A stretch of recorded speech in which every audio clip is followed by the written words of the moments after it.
Hey everyone, Duke Nougat 3D here with another review for you guys, and this one's going to be a bit different than my normal usual reviews, because if you've already checked out my previous unboxing of this Avon M53 protective mask, which I would recommend you check out first, because this review, I'm not really going to be going into every little detail of the mask and kind of describing its functions. I've already pretty much covered that in the unboxing. So, in this review, I'm going to be giving it more of my generalized opinion of what's good and bad about the design, and why you should or should not buy it. But before I get into that, I'm actually going to cover the history first, and that's going to be a bit lengthy, and I'm probably going to say a million times like a dumbass, so be prepared for that, and probably skip ahead a few minutes to where I actually start fondling shit if you want to see more about that. So, without further ado, let's get into the history.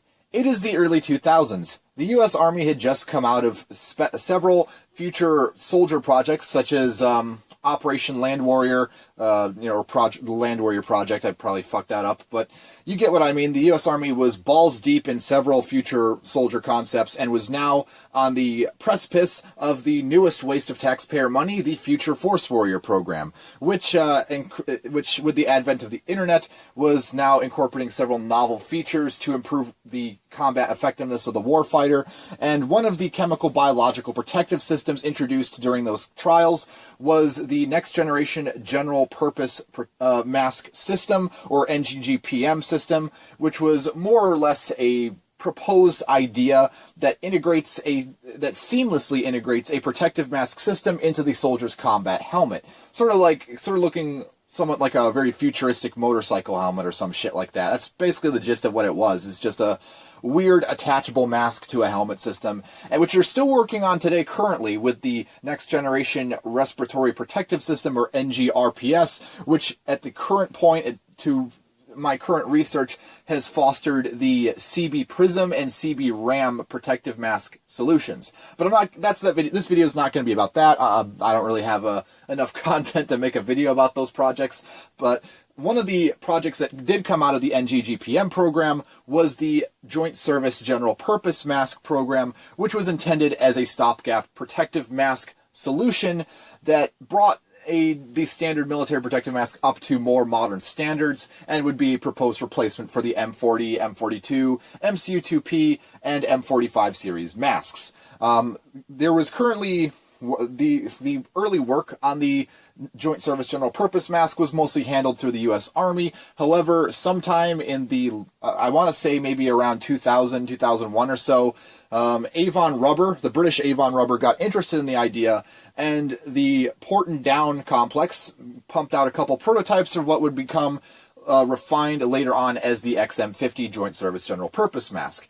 The U.S. Special Forces Command, or U.S. SOCOM, up until this point had been using the U.S. M45 chemical biological protective mask, which had all the features that U.S. SOCOM wanted. It was easily adaptable. It could be integrated with communications. It had VPU accommodations. It came with a variety of interchangeable nose cups, secondary skin that integrated seamlessly with with the silicone facepiece to prevent blister agent penetration, and it basically, and most importantly of all, it had night vision and optics integration with the very close-fitting elliptical eyepieces, which was all good and well, but the M45 was beginning to show its age by this point, and US SOCOM was really looking into newer designs that would be lighter weight and less awkward to use, I guess. Not that the M45 was all that awkward to use, but it was a very difficult mask to procure, to my understanding, up until this point, the M45 was the subject of several legal battles within the U.S. Army and the contractor responsible for it, which I'll probably make an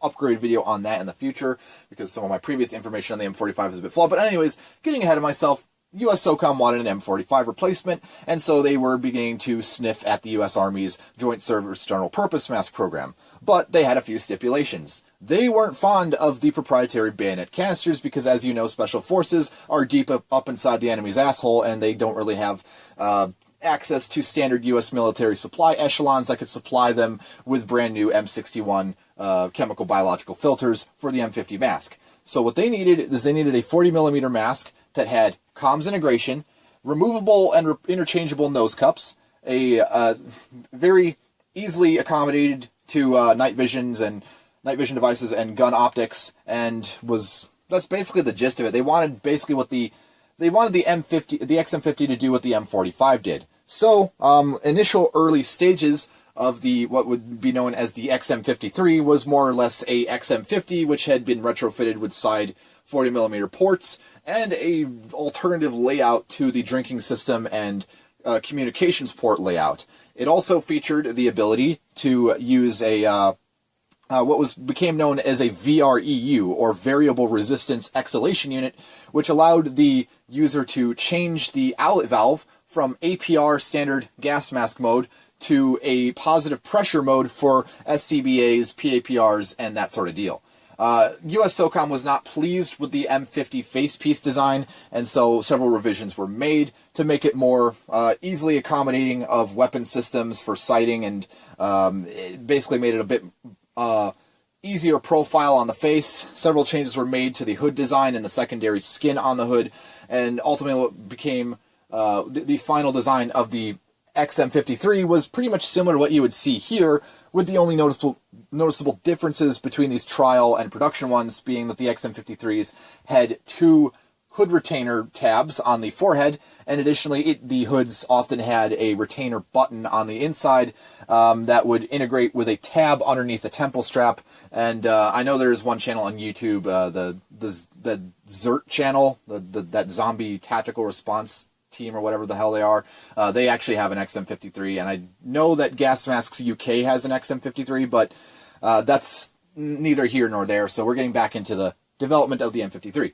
So the M53 as it existed supplied all of the needs of US SOCOM because it was fully integratable with several platforms, because the main advantage of the M53, because of its valve cassette assembly, or VCA as they called it, with the VREU, meant that the M45 was now obsolete, because in order to integrate the M45 with an SCBA, one of the solutions that was offered by Wilcox was to remove the standard valve shroud and epoxy on this threaded adapter that would basically permanently modify the mask to PAPR mode. And US SOCOM wasn't really pleased with the M45 having two separate variants for PAPR, SCBA, and APR mode, as my example is. So the M53 was an obvious step up. And not only that, but because of its lower profile and sort of wedge shape on the sides, it made sighting weapons a hell of a lot easier than, say, the M45 or especially the XM50.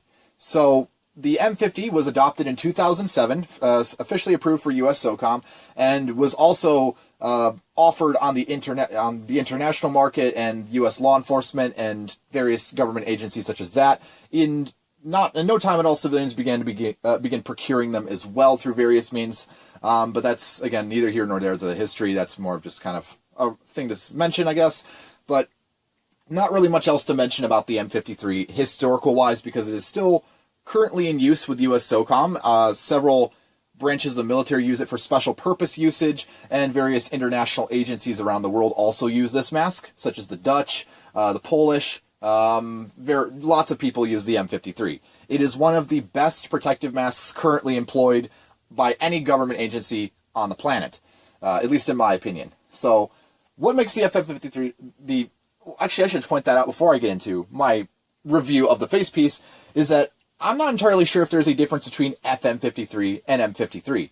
The only difference, to my knowledge, is that the VPU assembly for the M53 series masks is different between the FM53 and the current issue M53A1.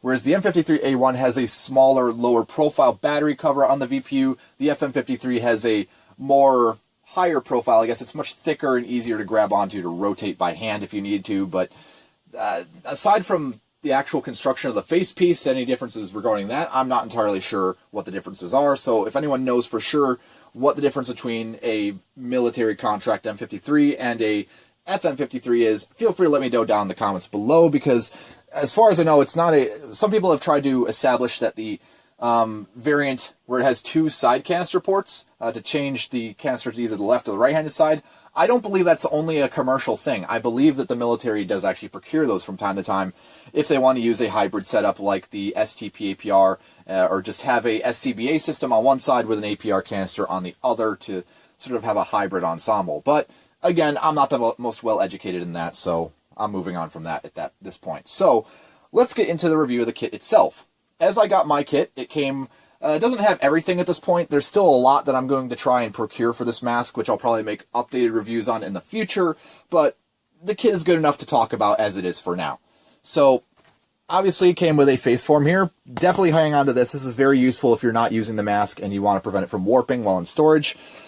You have the manual the operator card system, which is very similar to the M40 series preventive maintenance service check flashcard set. Basically runs you down with everything you need to check for to keep the mask in good operations and make sure it's functioning. Not really much to say about that. Let me find a place to set this shit down. I'll probably just drop it on the floor here. You have the outsert assemblies. I have a clear outsert and obviously the laser outsert. These green laser outserts can protect against ruby and neodymium lasers. The whole purpose of these laser outserts is those working around laser sighting systems. Not really useful for a civilian application. I know a lot of people think they look cool as hell. I kind of have mixed feelings about them. I'd really rather get the blue blocker outserts, which are an orange color, and the purpose of those is to have, to my understanding, again, I'm probably botching the description on the blue blockers, is they basically give you better, they block out certain spectrums of light, so it improves your vision in certain cases, like with night vision equipment, I believe, but I could be wrong on that. There's obviously the microfiber sheaths for the outserts and the plastic bags with the NSN info that they come in. You have a canister here, which I did not get a canister with my mask. I actually have this canister left over from my last visit with Moulage. This is a Avon AMF12 canister, which obviously can be used with the M53 because it is 40mm, and the M53 accepts both 40mm and GOST 40mm canisters. So, but the standard canisters for the M53 would either be a GPCF50 filter, which is conformal. It's a general purpose canister that has a concave thread. The side of the canister which is threaded is concave, so it sits flush and seamlessly with the side of the facepiece that has the threads. And there's also the CTC F50 filter, which is a P100 particulate filter for riot control agents and biological agents, which is very amusingly thin. It's like a little pancake. It sits on the side there. If I'm going to get any of those conformal filters, I want one of those because those are damn hilarious and I want one. And then there's also the CBRN 50 filter. I believe that that's not the correct name, but it's close enough to what it is, which is slowly replacing the GPCF 50 filter as the standard conformal CBRN canister for the M53 series mask. Other accessories for the M53 which I need to get a hold of are the optical inserts. This is actually, because this is the mask I'm using with my personal kit, I want to get optical inserts so I can obviously have glasses on while I'm wearing the mask and have perfect vision. Other accessories I need to get is the VPU assembly and internal microphone. Very interesting concept with the VPU because this isn't a new concept, but with the M53 you need an internal microphone in order to use the VPU assembly, because with other masks such as like the MSA ESP2 here, where it has the microphone on the backside and then obviously it picks up the voice from the voice diaphragm and amplifies it. It doesn't do that here because this mask does not have a voice diaphragm. It has the valve cassette assembly with the VREU, which is just an outlet valve with an additional buffer to restrict the airflow for positive pressure use. So you're not going to get a lot of good voice clarity out of this. So Avon kind of thought ahead and they made a internal microphone to pick up your voice for the VPU. And because of U.S. Special Forces Command's recommendations for the design, the VPU also has a pass-through for the comms. The VPU would plug in on this port here, which you can obviously plug in a standard 2-pin or 3-pin cable to use with your communications equipment, but the VPU's plug, which plugs into here, has a pass-through, so even while the VPU is plugged in, you can use comms equipment at the same time, which is a very useful feature. That's one of the reasons why I would highly recommend this mask to any modern-day operator that wants to have communications equipment while using the mask. Another feature of the mask is its drinking system, which I have some gripes about. This is where I'm going to start getting into the reviewy aspects of the kit. Let me put some of these accessories down here, like the waterproofing bag. This is a standard US M1 waterproofing bag, hasn't changed in design since the 1960s. Not really much to talk about there. My mask also came with this tag on the carrier. MD stands for size medium, and get focused on that. Right hand stands for the right-handed canister port. You definitely want to make sure you're getting the right side because the position of the canister stem correlates with what hand you are and how you shoot your rifle. So if you use your right hand to hold the bang button, you definitely want the canister on the left side, and so the mask would be labeled as a right-handed shooter's port. So if you if you use your booger hook on the left hand to fire the giggle switch, you definitely want a Avon mask that has a left-handed canister port, or left-handed shooter's port, as it would be known as. So, important thing to know about that, and then not really much else to see on here, just a serial or a lot number. I'm not really entirely sure. Not much about that.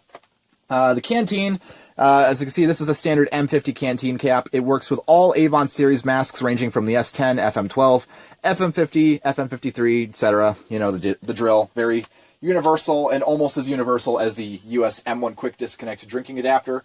You definitely cannot use an M1 Quick Disconnect drinking adapter with this mask, which is identified by its olive drab green plastic. I have an example somewhere in here, but I don't want to pull it out right now and make a bunch of noise. I probably should have done that before the video, but I didn't think ahead because I'm a dumbass. So, getting into the review aspects of the mask, the drinking tube is one of the problems, one of the features which I have just but one gripe about. This little tab right here is the biggest pain in the ass. Obviously, when you're removing the tube, it's not a big issue, just yank it out there, but because of how far this little tab protrudes in, you can see it perfectly conforms to the circumference of the tube. And so when you're shoving that little dipshit back in there, it tends to collapse. Just to demonstrate, it tends to crush the top of the tube, and it makes it flatter and spread out, and so it's harder to get it in there. And so what I need to do is I actually need to like roll it in, just kind of push it this way, or just kind of pinch it to get it in there. It's very awkward and annoying to try and do, and I imagine if you're wearing chemical gloves, this is going to be an even worse nightmare. So that's why I would kind of recommend nobody use a standard 1-quart canteen with this, because if you're going to want to use it, it's going to be a pain in the ass to try and get that drinking tube back in. Again, kind of a minor complaint. It doesn't really affect the overall function of the mask. It just makes it a little bit more inconvenient to get that tube out and back in there. So the advantage to using a Camelback hydration system is that you can literally just have the tube out of the coupling, having it hanging down here, and the tube would just kind of pass over your shoulder. So not really need to worry about that. Another thing I do like about the drinking tube is its drinking lever system, which obviously will allow you to rotate the tube towards your mouth, which I'll show off in detail in a minute here, and then obviously rotate it back. And when it's rotated back, the system is closed off, so if you have any cuts or tears or holes or leaks in this tubing, it's obviously a safe ensemble, because no gas or chemical agents can penetrate that tubing while the system is closed. The only other things to mention is the carriers. I've already kind of done a review on the Avon carriers. You can go ahead and check that out. I'll probably link that in the description if you want to see more about these. I'm not going to talk about them. They're Avon carriers. They're nice. I personally like the black ones a bit better. They go with a lot more kits. I'm not a big fan of the standard UCP foliage green 504, whatever the fuck they call this shit. It's I'm going to be giving this to Moulage because he's using more gray stuff in his kit, and he'll probably benefit from tinkering around with one of these more modern carriers. They're very nice carriers. I'm not saying the carrier design is bad. I just don't like that gray color, personally. And so I'm going to pause the video here and get a close-up on the mask, and we can start talking about the more internal details from there. So give me one sec.